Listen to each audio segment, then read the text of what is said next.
전도에 대해 더 궁금하시거나 도움이 필요하신 구독자님들은 아래 주소로 연락 주시기 바랍니다.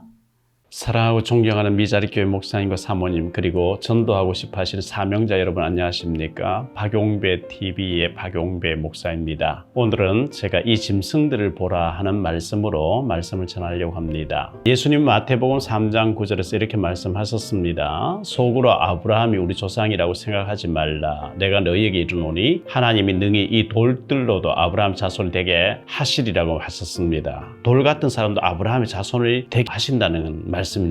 우리가 안 하면 하나님이 그렇게 하시겠죠. 전도해야 될 우리가 안 하면 하나님 무당을 꺾어가지고도, 스님을 꺾어가지고도 하나님 하시는 거거든요. 첫째, 발람 선지자를 책망했던 나귀에 대해서 좀 말씀드릴게요. 모압 왕 발락이 타락한 발람 선지자를 청해가지고 많은 뇌물을 보여주면서 이스라엘 백성들을 저주해달라고 요청합니다. 발람 선지자가 하나님께 기도하다가 하나님께서 처음에 가지 마라 그랬거든요. 모압 왕 발락이 더 높은 고관들과 더 많은 뇌물을 보여주면서 오라고 하니까 가고 싶어서 또 하나님께 갈까요? 물으니까 뭐라 가고 싶어 하니까 가봐 이렇게 하죠. 그래서 발람 선지자가 나귀를 타고 가다가 나귀가 골목길에서 버티고 안 가는 겁니다. 발람 선지자가 나귀를 막 때리게 되죠. 근데 발람 선지자가 타고 가는 그 나귀는 좁은 골목길에 주의 사자 천사가 칼을 빼들고 서 있는 것을 보는데 발람 선지자는 영안이 어두워서 보지 못하는 거예요. 민수기 22장 22절로 3, 4절에 보면요, 그가 감으로 말미암아 하나님이 진노하심으로 여호와의 사자가 그를 막으려고 길에 서니라. 발람은 자기 나귀를 탔고 그의 두 종은 그와 함께 가더니 그가 감으로 말미암아 나귀가 여호와의 사자 칼을 손에 빼어들고 길에 선 것을 보고 길에서 벗어나 밭으로 들어간지라. 발람이 나귀를 길로 돌이키려고 채찍질하니 여호와의 사자는 포도원 사이 좁은 길에 섰고 좌우에는 담이 있더라. 나귀가 여호와의 사자를 보고 몸을 담에 대고 발람의 발을 그 다음에 짓누르매 발람이 다시 채찍질하니 여호와의 사자가 더 나아가 좌우로 피할 데 없는 좁은 곳에 선지라. 나귀가 여호와의 사자를 보고 발람 밑에 엎드리니 발람이 노하여 자기 지팡이로 나귀를 때리는지라. 여호와께서 나귀의 입을 여시니 발람에게 이르되 내가 당신에게 무엇을 하였기에 나를 이같이 3번을 때리느냐. 발람이 나귀에게 말하되 네가 나를 거역하기 때문이니 내 손에 칼이 있었다면 곧 너를 죽였으리라. 이렇게 얘기하죠. 나귀가 발람에게 이르되 나는 당신이 오늘까지 당신의 일생 동안 탄 나귀가 아니냐. 내가 언제 당신에게 이같이 하는 버릇이 있었더냐. 그가 말하되 없었느니라. 그때 여호와께서 발람의 눈을 밝히시매 여호와의 사자가 손에 칼을 빼들고 길에 선 것을 그가 보고 머리를 숙이고 엎드리니 여호와의 사자 그에게 이르되 너는 어찌하여 내 나귀를 이같이 3번을 때렸느냐. 보라, 내 앞에서 내 길이 사악함으로 내가 너를 막으려고 나왔더니 나귀가 나를 보고 이같이 3번을 돌이켜 내 앞에서 피하였느니라. 나귀가 만일 돌이켜 나를 피하지 아니하였다면 내가 벌써 너를 죽이고 나귀는 살렸으리라. 발람이 여호와의 사자에게 말하되 내가 범죄하였나이다. 당신이 나를 막으려고 길에 서신 줄을 내가 알지 못하였나이다. 당신이 이를 기뻐하지 아니하시면 나는 돌아가겠나이다. 말 못하는 나귀는 영안이 열려서 여호와의 사자가 칼을 빼들고 좁은 길에 서 있는 것을 보았는데 선지자는 영이 어두워서 주의 사자가 서 있는 것을 보지 못하는 거예요. 그리고 나귀에게 책망을 받았어요. 말 못한 나귀에게. 발람 선지자는 축복하려고 하면 저주가 나오고 저주하려면 자꾸 이렇게 되니까 바알에게 제사를 지내고 음란한 여자를 불러가지고 바알볼 사건에 빠지게 함으로 하루에 24,000명이 죽게 되었다고 민수기 25장 9절에 밝히고 있어요. 두 번째로 언약궤를 메고 가는 두 암소 얘기를 좀 하려고 합니다. 사무엘상 4장에 보면 이스라엘과 블레셋 사람들 간에 전쟁이 일어났습니다. 이스라엘 병사들이 블레셋에게 패하여 군사 약 4,000명 가량이 죽습니다. 언약궤를 메고 전쟁터에 나가게 됩니다. 언약궤를 메고 나가면 하나님 이기게 해줄 줄로 미신같이 잘못 생각한 거죠. 그러나 언약궤는 블레셋 군대에게 빼앗기고 엘리 대제사장의 아들들인 홈리와 비느하스는 죽게 됩니다. 그 소식을 들은 엘리도 죽고 비나스의 아내가 아기를 낳으면서 또 죽습니다. 한편 블레셋 사람들 언약궤를 빼앗아 가서 자신들의 신전인 다곤의 신전에 신상 앞에다 갖다 놓고 말이죠. 우리 신 다곤이 이스라엘 신 여호와를 이겼다, 그런 뜻으로 갖다 놨어요. 사무엘상 5장에 보면 아르도 사람들이 이튿날 아침 일찍이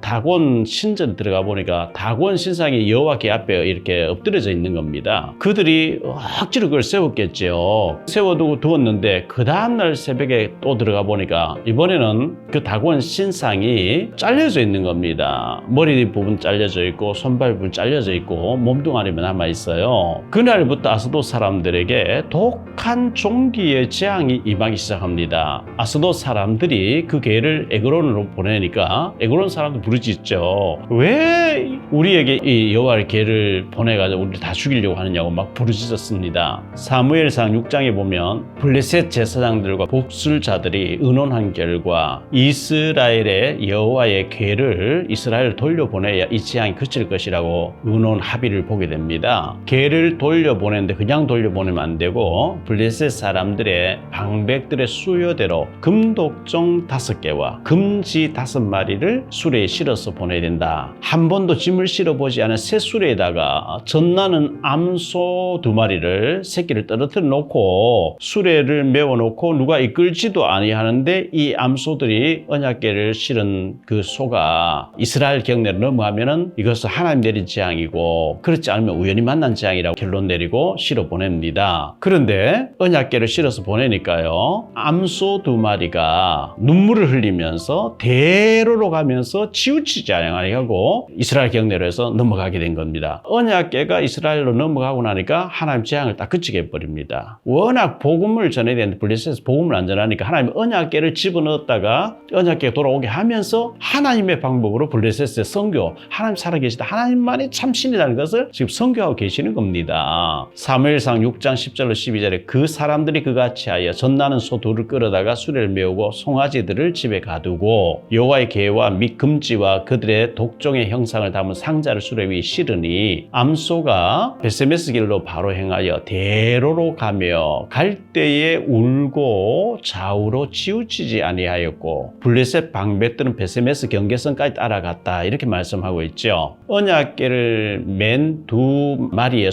암소들 새끼들 떼놓고 가니까 울면서 눈물을 솔솔 흘리면서 가는데 누가 끌지도 않는데 가면서 대로로 가면서 좌우로 치우치지 아니하고 똑바로 갔다는 겁니다. 사무엘상 6장 13절 16절에 보니까 베세메스 사람들이 골짜기에서 밀을 베다가 눈을 들어 궤를 보고 그 본 것을 기뻐하더니 수레가 베세메스 사람 여호수의 밭 큰 돌이 있는 곳에 이르러 선지라. 무리가 수레에 나무를 패고 그 암소들을 번제물로 여호와께 드리고 레위인은 여호와의 궤와 그 궤와 함께 있는 금 보물 당긴 상자를 내려다가 큰 돌 위에 두매 그날에 베세메스 사람들이 여호와께 번제와 다른 제사를 드리니라. 블레셋 5 방백이 이것을 보고 그날에 에그론으로 돌아갔더라. 보세요. 언약궤를 맨 2 암소, 블레셋 방백들과 블레셋 사람들에게 하나님 살아계신 보여주는 역사적인 사건이 아니겠어요? 하나님 앞에 언약궤를 실어 나르는 사명을 성실히 다 수행하고 번제물로 드려졌습니다. 최고의 사명을 감당한 멋진 암소라고 생각되어집니다. 세 번째로 생각할 말씀은요, 예수님 타고 가신 어린 낙인데요. 마태복음 21장 1절로 11절에 보면 예수님은 공생의 3년의 사역을 마치시고 어린 낙이 새끼를 타시고 예루살렘으로 입성하시게 됩니다.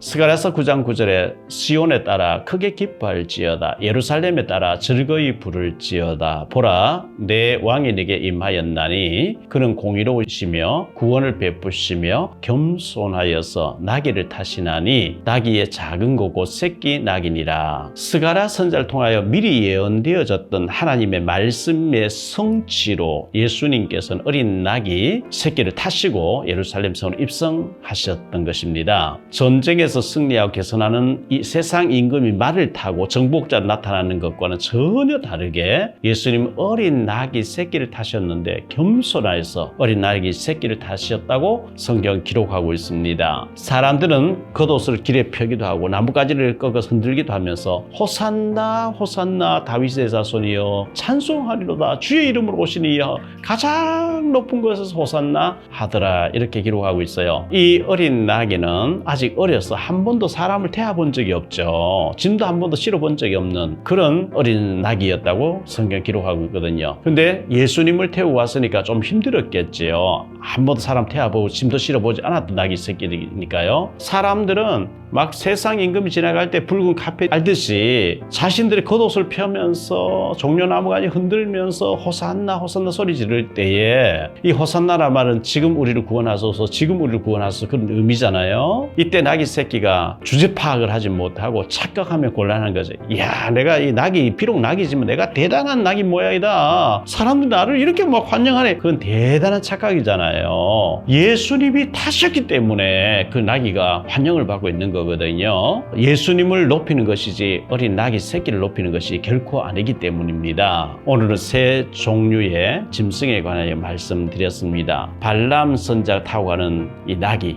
이 나귀는 영안이 열려서 천사가 칼을 빼들고 있는 것을 보는데 발람 선지자는 영안이 어두워서 그거 못 보는 거예요. 그 나귀에게 책망을 듣는 거예요. 언약궤를 맨 두 암소 새끼를 떨어뜨려 놓고 저주가 나는데 자기들은 건너가서 죽는다, 하나님의 번제물을 드려진다는 아니까 눈물을 흘리면서 대로로 가면 치우치지 않고 장렬한 죽음으로 사명을 감당하는 거죠.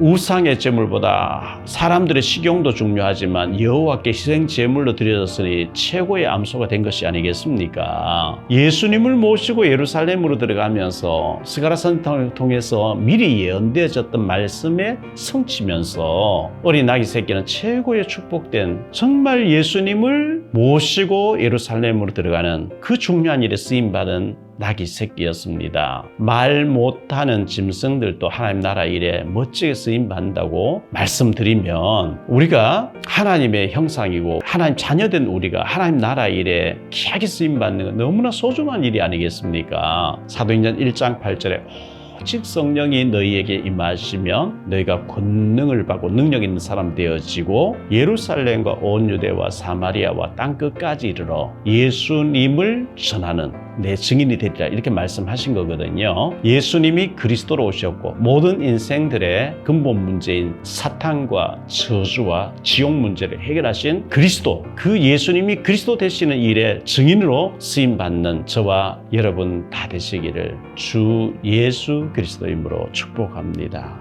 사랑합니다. 다음 시간 또 뵙겠습니다. 여러분의 구독과 좋아요, 알림 설정은 전도와 선교에 큰 도움이 됩니다.